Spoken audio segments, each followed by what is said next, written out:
Hey everyone, we're going to cover Teklovossen today. This deck is very hard to figure out. I have a control list, there was an aggro list that I've completely scrapped. Not super viable. So there is a middle ground here. The more I play Teklovossen, the more I think you have to boost. There's a couple reasons. Normal control Teklovossen, unless if you're in a control mirror or if you're against just an average mid-range deck, is going to get absolutely run over. You don't have the flexibility to just keep 2 cards on your turn to just play a Battle Worn 2 equipment and then just hope that your opponent is going to do absolutely nothing to you with a 5-card hand. Setup can be quick, but it's entirely variance dependent if you're not digging through your deck. So today we've kind of come up with a version that is more mid-range focused, right? So you're able to trade damage, take damage. It's very flexible in what its game plan can be. If you need to block, you can, but if you need to put the gas pedal on, you have full range to do so. I have found this version to be the better of the 3 that I've tried. So I've tried the janky drop 0 cost in boost blend. I've tried full block control, and I've tried this version. This one feels like it has the most legs. I'm able to proactively pressure my opponent with cards. Banishing and boosting, also in addition with Foundry Heart, allow me to dig very quickly through my deck and allows me to just get enough Evo upgrades that I'm able to do something in the game, right? So let's quickly run through the list. So we have Cogworks base arms. These just give a mechanologist attack +1. It'll come up in your game, especially early game, if you're going second as well. The base legs allow you to get an action point. It's kind of nice because we have Command and Conquer in the main board, so you can blank your turn, but still be able to keep going. But also, you're able to sometimes cheat in 2 equipments on the same turn, which is very nice. The base head, I watched Nathan Crawford's stream from the Card Guys, and I did understand the reasoning. I'm behind it. I have yet to use it as intended, but I understand why it's there. So the idea is that the other Cogworks base head doesn't have any use case at all in the deck, so you might as well have a Blade Break headpiece that sometimes can be used. And whether or not it just has to block and go away, or you block with it, and then in the resolution step, you're going to instant speed out a new headpiece for it to save it. It has more use case, right? In the sideboard, we do have a Cogworks base head. This is specifically for Dromai, so Tumultide just can't randomly snipe it and then prevent you from being able to Singularity Flip. And Foundry Heart is my inclusion to the list, so this is like something that I haven't seen in a whole lot of Teklovossen lists so far. I like this card in every single matchup where I don't think I need to Singularity Flip. The reason why is because on our cost curve here, we have a lot of 2 costs. This is specifically for Teklo Leveler, so we can go 2 cost Teklo Leveler in the early game, or late game we just go Teklo Leveler into a 2 cost. But specifically, if we pitch a blue to play a 2 cost, we can boost, and then we can activate Foundry Heart and banish 2 more times. And if we hit any of the Evo Sentry bases, we're able to play it off a 2-card hand, right?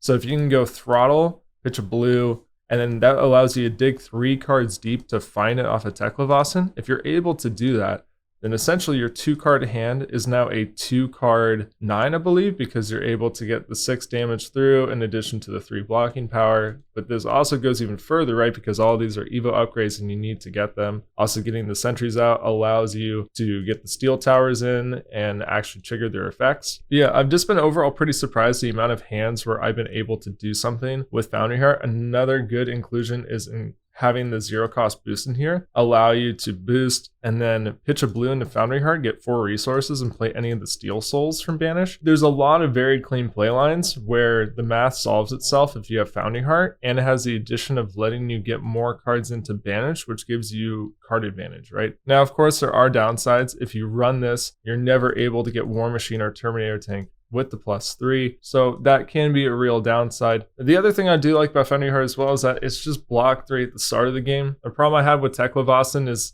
until I can find the Evo upgrades, I'm never able to use armor, so I just have to block from hand and I can leak too much damage or never be able to pivot to actually be able to play anything. So having Foundry Heart on the field immediately is really nice, right? As soon as you get 1 Evo, now we're looking at 2 Battle Worn 2s, which is just fantastic. To go through the rest of the list, we have Command and Conquer. This feels like the best utility card. This is still a utility style deck. We're not full in on aggro, we're not a control deck. We're just trying to adapt to whatever the board state looks like. Command and Conquer is just really fantastic. It's the best card we could run here. Also meta dependent, right? So Lexi, you gotta have it. Teklo Leveler allows it late game to come in for 2 and then for 6 with a Command and Conquer. So that's a 2-card hand that presents 8. If you're on 4 Evos, then you could go 2 card 9 for Teklovossen comes in for +1. Really good late game tool as well. Our Evo Sentries, you could go up to 2 base arms. I could see, especially with the use case of Foundry Heart, trying to aggressively dig for them to work on the curve at the 2 costs. The only consideration here is that they're probably the weakest of all the Evos, and I don't really care if I have to Steel Soul upgrade onto the Cogworks base arms. Whereas the other ones,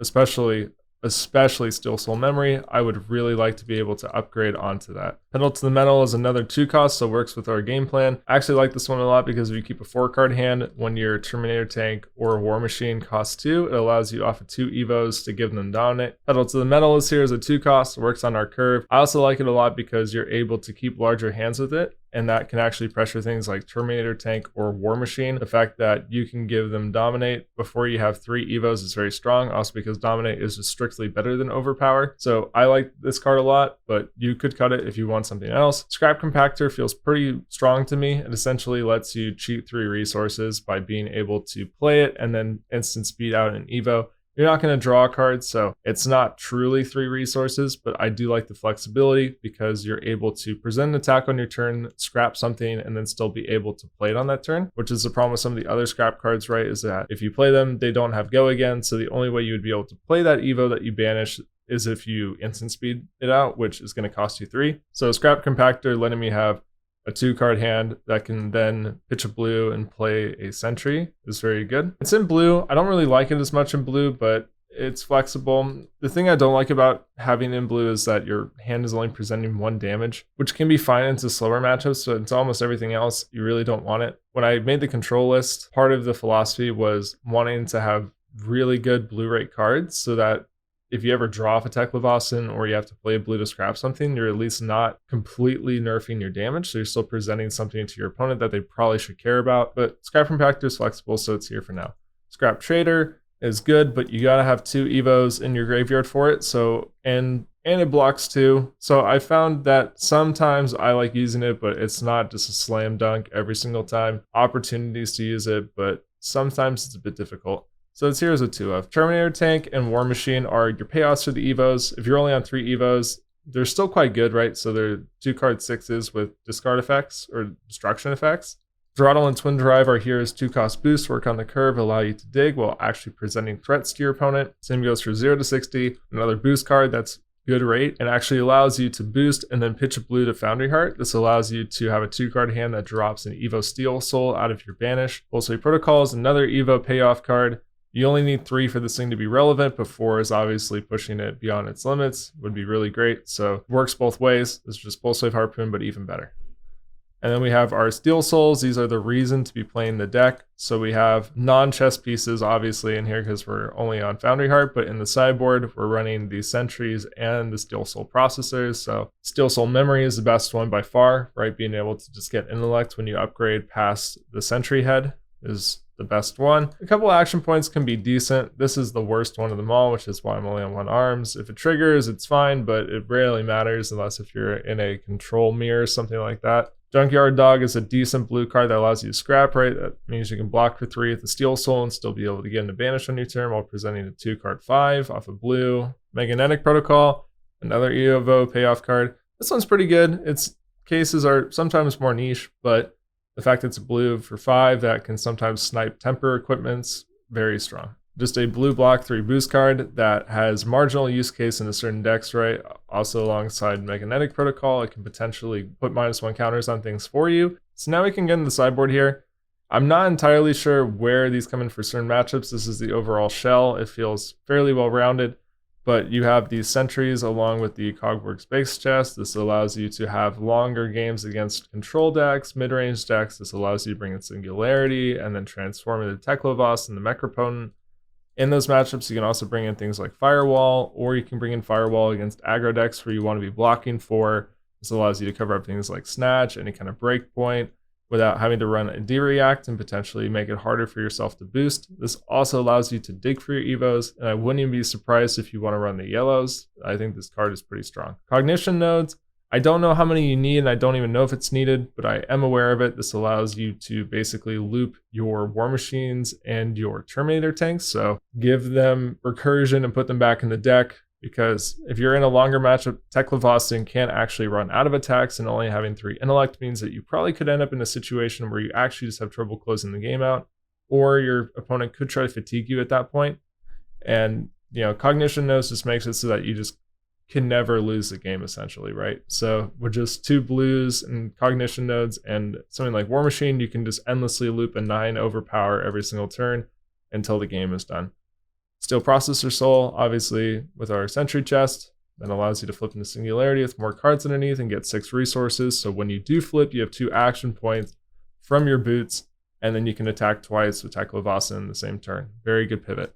We have Arcane Barrier with Achilles and Visiatronic Monolai. And then we have a Cogwork Space Head if we're playing against Dromai. Probably should be running Singularity in a Dromai, because if you just run Foundry Heart, it's just a little too tricky. And if you go against Big Dragon, you want some kind of late game inevitability or the ability to go long in the game. So Singularity is good, but obviously you don't want to just randomly have Tumultai hit your Tekla base head. It's going to take a lot of playing around Tumultai. We can get into it on a different day. But the base head is there so that you just can't kill it on turn 1 and stop your entire game plan. If you want more tech against Tumultai, you could even bring in things like Fabricate with extra protos in the sideboard, but I think that may be overkill. Tumultai can't hit any of the temper 3s as long as you're not blocking with them, so you can play accordingly. Yeah, that's the deck. So give it a shot. Let me know what you think. Do you think it has legs or not? I think this deck is pretty unsolved, so I'm not surprised at all if this list doesn't go anywhere, and if the list that cracks Teklovossen ends up being entirely different. But this is just good to get out for the people. But until next time, thank you for watching.